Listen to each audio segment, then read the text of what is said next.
DJ PK, we're joined now by Jay Paterno. Jay, welcome to the show. Good to be on, guys.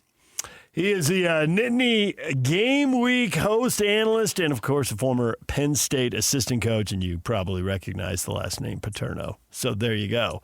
Obviously, we're sitting here in Utah, and we're hearing all of this about Kalani Sitake and Penn State. I'm wondering what it sounds like at Penn State and how it's landing with the Penn State fan base. Well, the Penn State fan base right now, it's interesting because we're in day 51. We were one of the first schools out to fire the coach, and now we're probably one of the last ones standing. So there's a lot of impatience right now.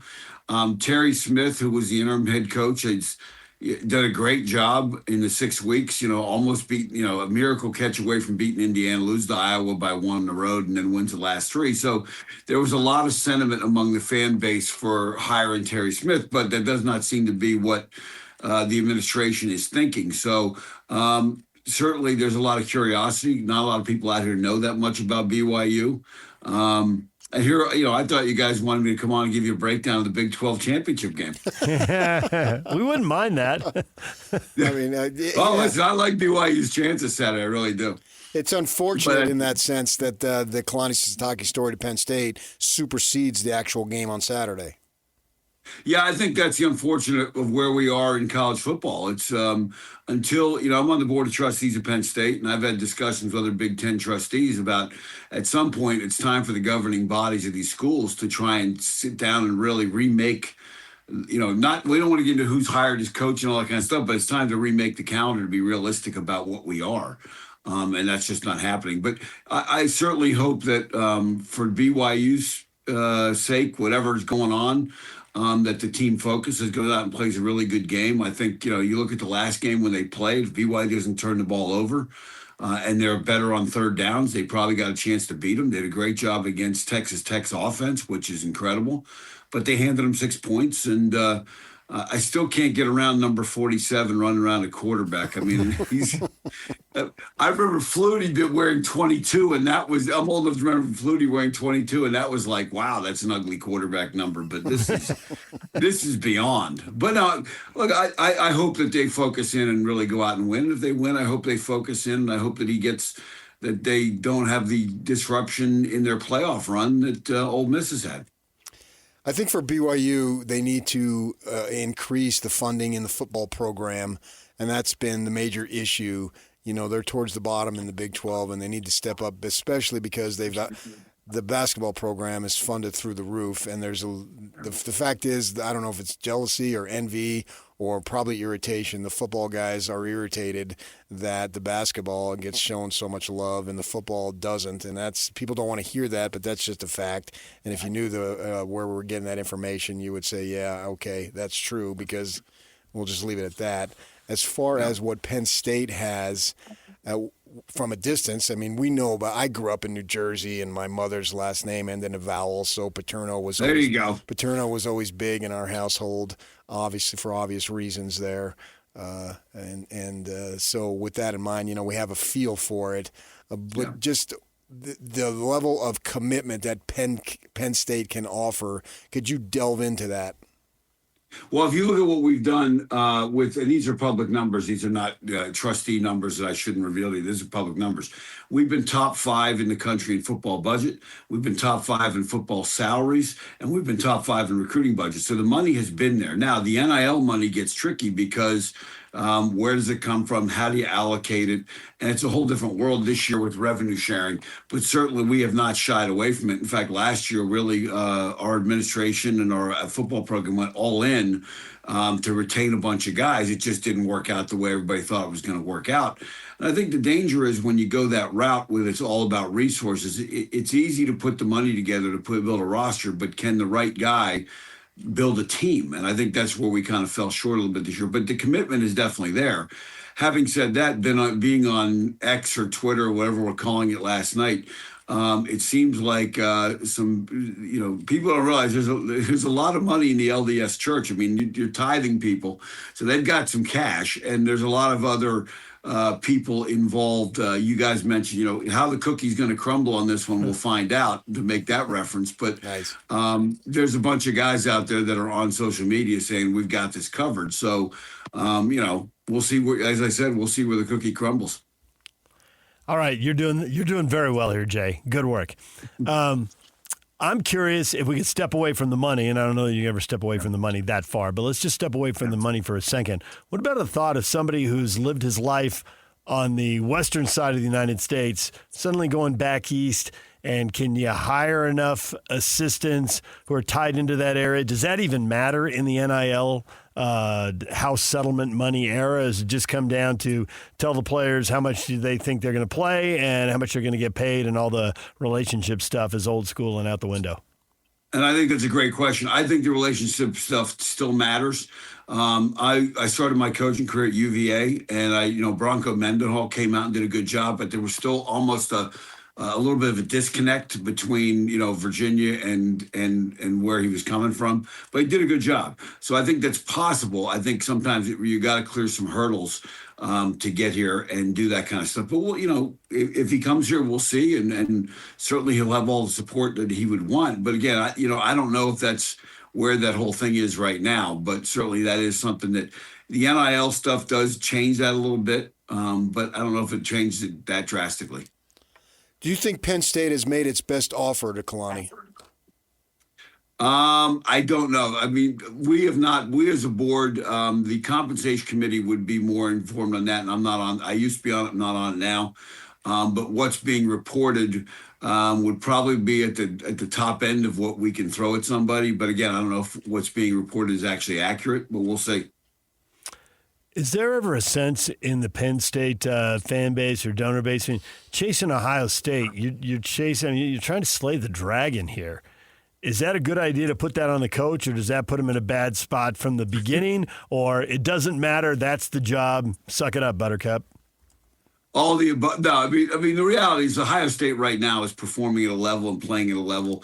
And again, you could talk about all the money that they have or have not spent. And again, with that, in the NIL world, there's really not much transparency right now. So what's reported, who knows what they're really spending, but they're doing a great job coaching, doing a great job on the field. We've had a bunch of games over the last 10 years where we've lost in the last minute or so against them. So we've been right there. And if you look at the kind of talent that's come out of here, we're not that far off from them. It's just been, in some game day situations, we haven't closed the deal. So, but that's the nature of the business in this league. Now with the 12-team playoff, it does change the calculus quite a bit, because you don't have to win the league to get in to the playoff. And if you get in the league and you get hot, I mean, heck, Ohio State didn't win the league last year and they won the whole thing. But I think that's, the reality is that you're in a very, very competitive environment here in the Big Ten now. Yeah, and that is something. I spent 23 years in newspapers as a beat writer. And here 14 with the newspaper here in town. So I've had an opportunity to travel around the country covering college football for BYU, Utah, and even Utah State for that matter during my 14 years as the beat writer over there at the newspaper. And, it always amazed me that on our side of the country, we like football, but on your side of the country, which obviously is in the southeast and it extends into portions of the northeast, that it's not about liking football, it's about loving and living football. And you see that the pressure that comes with it. And you look at James Franklin, and he's fired basically midway through the season after having produced double-digit wins the prior 3 years. And I don't know, maybe SC, maybe Oregon, that would happen, but I think that's about it on our side of the country, that there'd be no way they would fire somebody. Can you speak to the pressure that is involved in being the head football coach at Penn State? Because from our perspective, it looks like James Franklin did a halfway decent job at minimum. Yeah, it's ramped up. And I think, and I don't know where, I think part of it is the game has become so professionalized. My dad coached here for 46 years, never talked about his salary, never talked about money. In fact, his last year at Penn State, made his salary was 1.1 million. I think he was 10th out of 11 in the Big Ten. Only Northwestern was behind him. So the fan base didn't feel like, hey, this guy's getting all this money. He owes us. Plus, he had a track record over 46 years that was pretty good.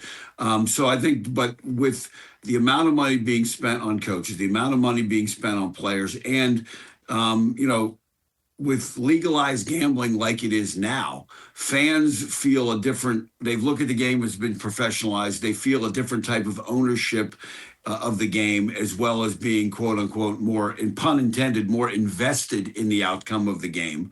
I think there's more anger and vitriol when you don't meet what they expect.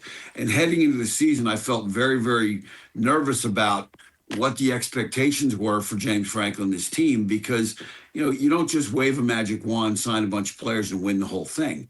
And even after the Oregon game, there was not a sense of, hey, we just lost the number 2 or 3 team in the country. All the goals we have ahead of us are still there. Let's everybody calm down. Let's go win the next. It was almost like a morgue in town around here. Everybody was it's like somebody had died. And somebody said, look, we're 3-1, and we got. We can still make the playoff. We can still win the national championship. It just was one of those things. But the pressure definitely is ramped up. So is the pressure ramped up to get Kalani's name on the dotted line? I mean, when you say it's day 51, I mean, I'm old enough to remember I don't mean to laugh, started counting it's day days. 51. Yeah, it was a hostage scenario. It was real life, not college football.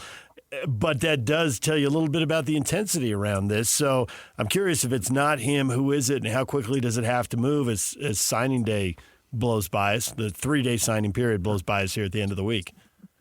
Well, you'd like to see it move sooner than later. You'd hate to go into championship weekend and we're still out there without a coach, given that we acted so early. I think UCLA and Virginia Tech were the only 2 schools ahead of us that fired their coaches. So now, all these days later, certainly there's a lot of pressure. And if it's not, if it doesn't end up being Kalani, I don't know who it's going to be. There's a lot of names being floated around. But, we'll see. I mean, and Terry Smith is still sitting here at Penn State, having done a great job. When you look at the team where this team was playing at the level they were playing at when he took over and where he is now, the argument was he hasn't been a head coach. Well, 6 weeks later, he's halfway through. So certainly I think he's still in the mix. I would hope. And certainly I'm not sure exactly where they go next if this doesn't work out.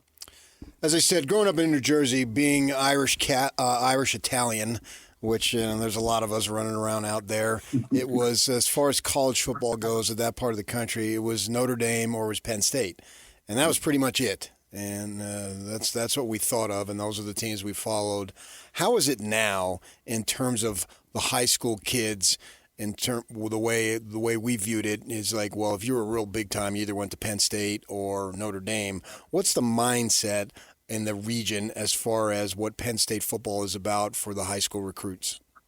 Well, I still think Penn State commands that kind of respect and attention from recruits. But with NIL and with the Big Ten really being established all the way into the East Coast, Ohio State, Michigan, those schools have done a great job getting to New Jersey. Rutgers is doing a better job of keeping some of those kids home. So I think there's more and more people now in that marketplace that are coming in and recruiting. Notre Dame still coming in there. You're even seeing some teams from the South come up and start to recruit in New Jersey and stuff like that. And you feel like, hey, you guys got enough players down there, just stay down there. But I mean, that's the reality. Everybody's looking for the best players wherever they are. But Penn State certainly still commands that kind of respect. Jay, we appreciate the time and the perspective, letting us know how things are going in the other Happy Valley. Kalani will end up in Happy Valley one way or another. Thanks for your time. Exactly. So thanks for having me on, guys. And I'm hoping BYU pulls this thing out this weekend. Really am. All right. Jay Paterno, he joins us here to talk about the Kalani Sitake search, and will he end up at Penn State? We are going to take a break. When we come back, tickets. It's the Utah Jazz Ticket Tuesday. We should have given them away at 8:30. Hey, should we do the 2-word thing? Better late than never. Yeah, you got 2 words from a fan to you? A listener, yeah. A listener? I don't like to call them fans. Okay. We'll do that next. DJ and PK, it's 97.5, the KSL Sports Zone.